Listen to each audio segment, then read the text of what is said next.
C'est un honneur, voire un privilège pour moi d'avoir encore une fois l'opportunité de m'adresser à vous et de pouvoir partager avec vous les paroles ou encore la parole de vie. En effet, je sais que l'on vit dans un monde où on s'attend à des choses de manière instantanée. Aujourd'hui, nous sommes impatients. Nous voulons que tout se passe maintenant. Tout ce que l'on désire, on le veut maintenant. Et on veut son accomplissement maintenant. La vérité, c'est que les bonnes choses, malheureusement ou heureusement, cela dépend pour qui, ne peuvent s'obtenir que dans le temps. Et le temps, nous ne le contrôlons pas. Cependant, Dieu lui-même, dans sa sagesse inouïe, il est au-delà du temps. Il n'est pas manipulé ou il n'est pas géré par le temps, mais le temps est en lui. Voilà pourquoi il est le commencement et la fin. Et Dieu, lui, quand il voit une chose, il ne la voit pas de manière linéaire, mais il la voit de manière ponctuelle. C'est-à-dire qu'en même temps, Dieu voit le commencement, le déroulement et la fin d'une chose. C'est pour cela qu'il nous dit souvent de ne pas craindre, mais de lui faire confiance, parce qu'il sait comment toutes choses vont se terminer. Et j'aimerais pouvoir vous encourager ici à ne pas vous désespérer, à continuer à faire confiance en Dieu. Et quand bien même des choses vous ont été dites à votre égard de la part de Dieu, je veux que vous restez tranquille. Je veux que vous restez calme et que vous preniez conscience que ce que Dieu dit de sa bouche, il l'exauce toujours. Ce que Dieu dit, il le fera. Certainement, il le fera. J'aimerais que nous puissions lire ensemble le livre de Habakkuk au chapitre 2 au verset 3. L'Éternel m'adressa la parole et il dit: écris la prophétie, grave-la sur des tables, afin que l'on la lise couramment. Car c'est une prophétie dont le temps est déjà fixé. Elle marche vers son terme et elle ne mentira pas. Si elle tarde, attends-la, car elle s'accomplira certainement. Comme je l'ai dit, nous pouvons lire cette sainte écriture dans le livre de Habakkuk au chapitre 2, versets 2 à 3. Si je dois donner un titre à ce message, j'aimerais tout simplement l'intituler « La prophétie ne tarde pas ». Je veux que cela soit une certitude pour chacun de nous, que nous prenions conscience que lorsque Dieu parle, Dieu va toujours exaucer sa parole. Lorsque Dieu dit quelque chose, personne ne peut arrêter ce que Dieu dit. Lorsque Dieu décrète quelque chose, c'est établi parce qu'il est le créateur du ciel et de la terre. Permettez-moi maintenant de définir un tout petit peu ce que c'est la prophétie. La prophétie, c'est une prédiction des choses futures par inspiration divine. Cela veut tout simplement dire que l'origine de la prophétie ne vient pas d'un homme, ne vient pas de quelque chose, mais vient de Dieu lui-même. Si ce qui est dit ne vient pas de Dieu, il est important pour chacun de nous de comprendre que ce qui a été dit ne peut être considéré comme étant une prophétie. Parce qu'une prophétie trouve son origine et trouve son essence en Dieu. En d'autres termes, la prophétie, c'est Dieu qui nous parle, qui se révèle et qui parle par révélation à travers des hommes. Il déclare des choses qui ne sont pas ou des choses qui sont à venir, des choses que l'on ne voit pas réellement maintenant, mais des choses qui vont se concrétiser dans le futur. Ce qui est certain, c'est que c'est Dieu qui parle, c'est-à-dire que l'origine, l'essence de ce qui a été dit ou de ce qui va être fait vient même de Dieu. C'est cela que l'on appelle la prophétie. Ne nous y trompons point.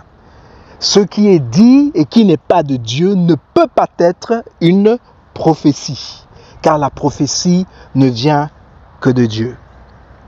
On a abusé des prophéties de deux manières. Premièrement, en publiant de fausses prophéties. Secondement, en interprétant les vrais à la légère, c'est-à-dire avec une idée préconçue. C'est par ce dernier abus qu'on est arrivé à fausser les avertissements célestes, à les faire mentir et pour suite à en dégoûter tout le monde. Je veux en profiter aussi pour pouvoir dire que je déclare et j'ai anéanti et j'interromps les signes des prophètes de mensonges. Si je dis des signes des prophètes de mensonges, c'est-à-dire que je parle de prophètes et je parle de mensonges, cela veut tout simplement dire que c'est les gens qui s'adressent et qui parlent de la part de Dieu et qui mentent ne sont pas les prophètes. Mais je dirais que ce sont des charlatans. Parce que lorsque Dieu dit quelque chose, ça se concrétise. Il n'y a pas de chose que Dieu dit qui ne peut pas se concrétiser. Parce que Dieu veille sur sa parole afin que celle-ci s'accomplisse. Et sa parole ne retournera jamais à Dieu sans pour autant avoir accompli ses desseins. J'aimerais rappeler ici à au moins une personne que c'est que Dieu qui peut promettre quelque chose qui s'accomplira toujours. Il n'y a que Dieu qui peut faire ça. Je ne peux rien vous promettre, je ne peux rien affirmer qui n'est pas de Dieu. Si je l'affirme, c'est parce que j'ai reçu cela de Dieu et parce que Dieu s'est révélé à moi ou parce que Dieu m'a dit quelque chose. Mais je ne peux pas venir vous dire des choses dont je n'ai pas la certitude de son origine. Si je sais que c'est Dieu qui m'a parlé, alors j'ai l'assurance que ce que je dis va s'accomplir et s'accomplira toujours. À chaque fois que nous entendons la voix de Dieu au travers de sa parole, d'une prophétie, d'une conviction reçue dans la prière, nous sommes capables de percevoir immédiatement un futur, des possibilités, une solution, une destinée potentielle. Souvent, ce moment nous remplit de foi. Il nous rend enthousiastes en toutes choses. Nous devons prendre conscience que Dieu est au contrôle. Et parce que Dieu est au contrôle, nous devons lui faire confiance. Rien n'est plus stimulant par notre foi dans notre marche chrétienne que de recevoir une promesse de Dieu. Et la vérité, c'est que la Bible regorge de promesses. Et la Bible déclare que toutes les promesses de Dieu nous concernant sont oui et amen. Et la Bible dit aussi que Dieu n'est pas un homme pour mentir, ce que sa bouche dit, sa main l'accomplit. Mais voilà, dès qu'elle est reçue, dès qu'elle est prononcée, la promesse est attaquée par le temps. Combien d'entre nous pouvons nous témoigner que le temps qui passe, les délais, les attentes, les silences, les non-réponses sont des adversaires redoutables qui viennent directement attaquer les promesses dans nos vies. C'est pour cela que Dieu va déclarer au travers du prophète Habakkuk: l'Éternel m'adressa la parole et il dit: écris la prophétie, grave-la sur des tables, afin qu'on la lise couramment. Verset 3, car c'est une prophétie dont le temps est déjà fixé. Elle marche vers son terme et elle ne mentira pas. Si elle tarde, semble lente, attends-la, car elle s'accomplira certainement. Habakkuk chapitre 2, versets 2 à 3. Dieu parle à son prophète, à celui qui entendait sa voix avec précision. Il va lui donner la recette pour maintenir en vie la promesse de sa vie et rester dans une posture de foi fraîche et renouvelée, car tout est là. Avoir reçu une parole venant de Dieu est une chose, mais rester dans la foi comme au premier jour, croire quand nos yeux voient l'inverse, quand rien ne change, voir que cela empire, tel est l'enjeu. La différence entre une promesse et un rêve, c'est la foi. Mais revenons à ce que Dieu va dire à Habakkuk.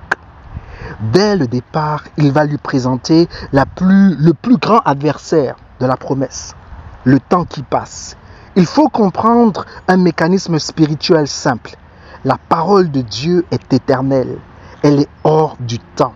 Elle ne change pas. Mais lorsqu'elle entre dans ma vie, que je la capte, elle devient temporelle, car moi-même, je suis soumis au temps. Je veux le dire dès à présent, vous êtes normal. Si Dieu a dû donner à un prophète des clés pour garder en vie ce qu'il avait reçu pour sa vie, vous en avez. J'en ai aussi besoin. Le temps est déjà fixé. Nous devons le comprendre. C'est-à-dire que la promesse que Dieu lui-même a donnée à chacun de nous, il a fixé un temps. C'est-à-dire qu'au moment opportun, au moment où nous avons besoin de la manifestation de cette prophétie, elle va s'accomplir et elle s'accomplira certainement. Le temps est déjà fixé. Les dés sont déjà jetés. La fin est déjà connue. Peut-être pas par nous, mais la fin est connue par Dieu.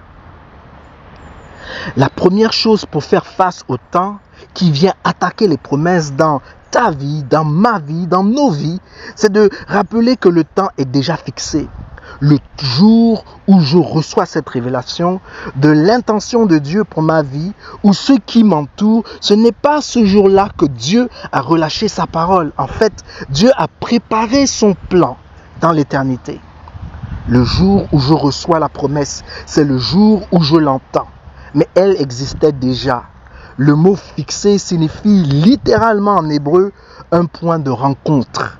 Cela parle de cette parole de Dieu prononcée sur ma vie et de moi-même qui me met en mouvement afin d'aller vers elle. En d'autres mots, la promesse m'attend. La promesse de Dieu m'attend. Il faut que je le chasse. Et l'ennemi sait que si tu arrêtes dans la marche, tu n'en verras pas l'accomplissement. L'autre chose puissante que nous apprend le mot fixé, c'est qu'il sous-entend un décret par une autorité élevée. En effet, la promesse de Dieu dans ta vie n'a aucune commune mesure avec une promesse que toi, tu pourrais faire, même en étant le plus sérieux du monde. Ce que Dieu a déclaré dans ta vie va s'accomplir.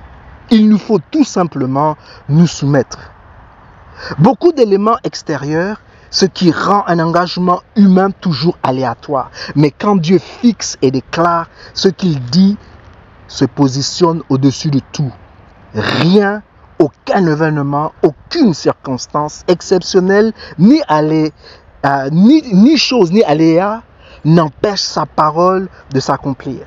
Quand Dieu s'engage, sa promesse a un poids énorme dans l'esprit. Le diable sait qu'il ne peut pas empêcher la parole de s'accomplir, mais il peut m'empêcher de la saisir pour ma vie et d'en douter. Voilà pourquoi la Bible déclare que celui qui vit en nous est plus grand que celui qui est dans le monde. Et que si nous résistons au diable, il fera loin de nous. Dieu a parlé. Dieu a décrété que nous aurons la vie et que nous aurons la vie plus qu'en abondance. Cela veut tout simplement dire que c'est un décret et c'est un décret divin. Par conséquent, ce n'est pas parce que nous n'expérimentons pas cette vie en abondance que cette vie en abondance n'existe pas. Au contraire, elle existe bien, mais c'est à nous d'appeler les choses qu'ils ne sont pas comme elles le sont. C'est à nous de nous aligner selon les principes de Dieu. C'est à nous de faire confiance à Dieu, car la Bible déclare aussi que celui qui met sa confiance en Dieu ne sera jamais déçu. Il est donc important pour nous de comprendre que c'est fixé. Ce que Dieu a prévu pour nous est fixé. Nul ne peut détourner ce que Dieu a prévu pour chacun de nous. Mais s'attendre à ce que Dieu fasse tout pendant que nous on ne fait rien, ce n'est pas la foi. Malheureusement, c'est de la superstition. Nous devons avoir la foi en Dieu. Nous devons croire en Dieu. Dieu a prononcé sa parole et cette parole est pour nous. Et cette parole est pour nous faire du bien. Cette parole est pour nous guérir. Cette parole est pour nous délivrer. Mais c'est à nous de nous saisir de cette parole. C'est à nous de marcher selon cette parole.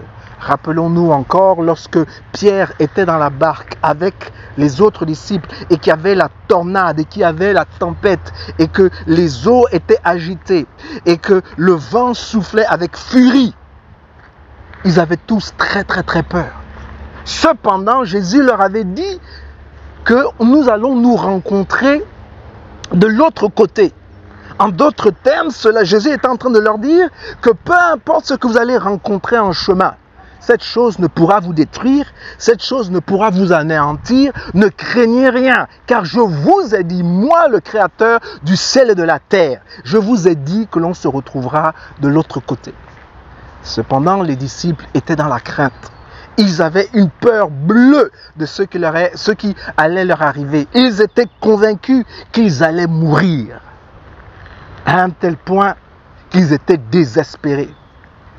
Mais vous savez, lorsque Dieu dit quelque chose, c'est qu'il est toujours là. Quand Dieu dit qu'on se retrouve de l'autre côté, ça veut donc dire aussi qu'il nous accompagne de l'autre côté. Et ce n'est pas parce que la tempête est forte et que le vent est agité et que les choses ne vont pas comme nous le voulons que Dieu n'est pas là. Donc dans le désespoir, Pierre a eu quand même l'audace de regarder et de voir ce que les yeux physiques ne peuvent voir, que les yeux spirituels. Et il a vu Jésus venir vers lui, ou venir vers eux. Mais pour s'assurer si c'était vraiment Jésus, il a posé cette question en disant, si c'est vraiment toi Seigneur, appelle-moi. Et Jésus lui a dit de venir. Alors il est sorti de la barque. Il s'est appuyé sur quoi? Il s'est appuyé sur la parole de Christ. Et j'aimerais pouvoir dire ici à quelqu'un, que la parole de Christ nous concernant, c'est quoi? Mais c'est la prophétie. Ce que Dieu dit, sa main l'accomplit. Ce que Dieu dit, il le fera certainement pour chacun de nous. Alors je veux vous encourager aujourd'hui à ne pas désespérer, mais à continuer à chercher les principes et les préceptes de Dieu et de savoir ce que Dieu dit vous concernant. Car Dieu dit énormément de choses vous concernant. Et voilà pourquoi il est plus important d'être en bon terme avec Dieu que d'être en bon terme avec les hommes. En fait, l'idéal serait d'être en bon terme avec les hommes et avec Dieu. Mais si nous devons être en désaccord avec les deux entités, je préfère être en désaccord avec les hommes et être en accord avec mon Créateur, celui qui me créa et créa toutes choses. Si elle tarde, le fait même que Dieu dise au prophète qu'il risque de faire face au délai nous montre combien le Seigneur sait que le temps est notre ennemi. C'est mon ennemi et c'est ton ennemi. En fait, Dieu ne dit pas ici que sa promesse va tarder. Dieu peut-il être en retard? Jamais de la vie. Bien sûr que non. La traduction exacte aurait été si elle te semble lente, si elle te semble hors délai.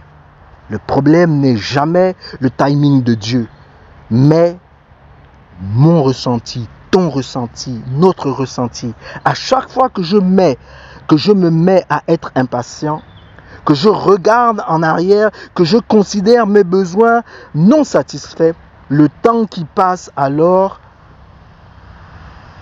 la promesse semble en retard, car je la rabaisse selon mes moyens, mes perceptions, ma réalité.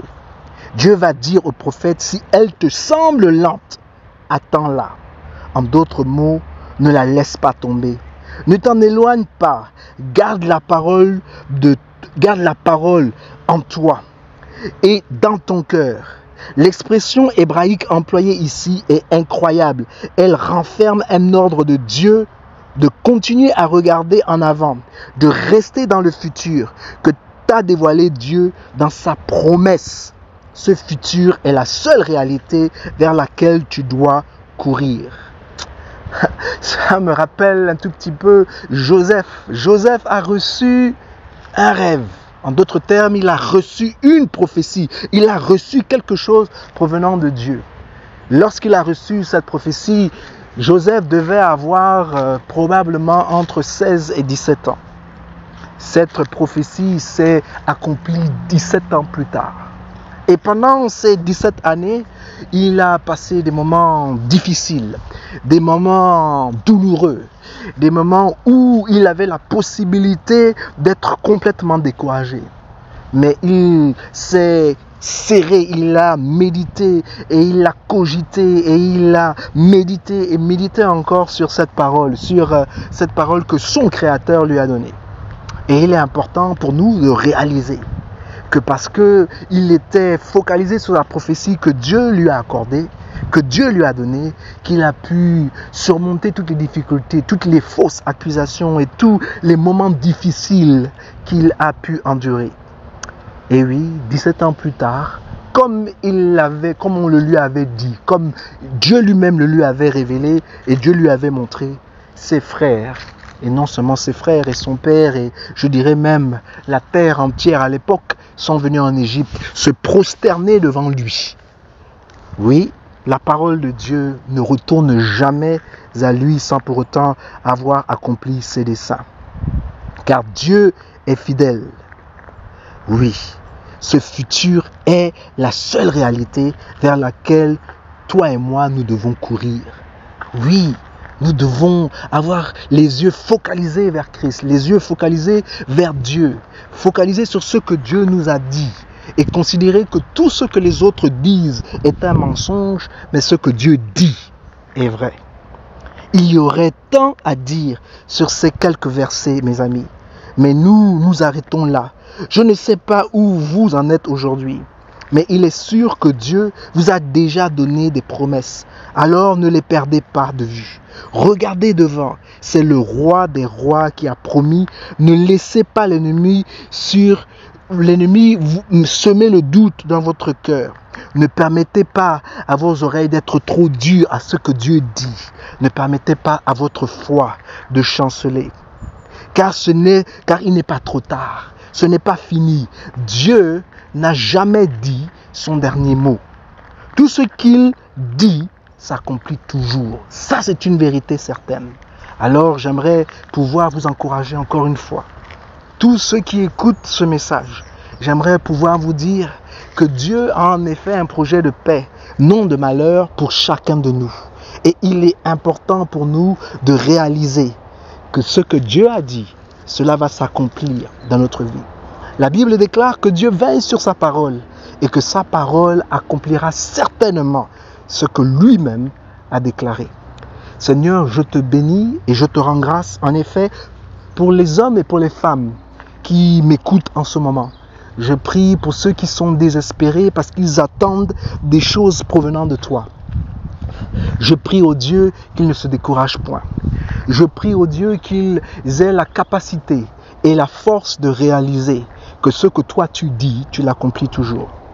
Je prie, Seigneur Dieu, qu'ils réalisent que tes promesses sont réellement oui et amen. Et que celui qui se confie en toi ne sera jamais déçu. Et il ne sera jamais couvert de honte. Et ses ennemis ne triompheront jamais sur lui. Seigneur, glorifie ton nom au milieu de nous. Que ta prophétie, que ta parole devienne une réalité. Et donne-nous la capacité d'appeler les choses qui ne sont pas comme si elles étaient. Parce que nous sommes des hommes de foi. Et la foi est la ferme assurance des choses que l'on espère. Une démonstration des choses que l'on ne voit pas. C'est au nom de Jésus que j'ai prié ce matin ou cet après-midi. Pour certains, ou peut-être même ce soir, dépendant de quand vous allez écouter cette parole. Au nom de Jésus, Amen.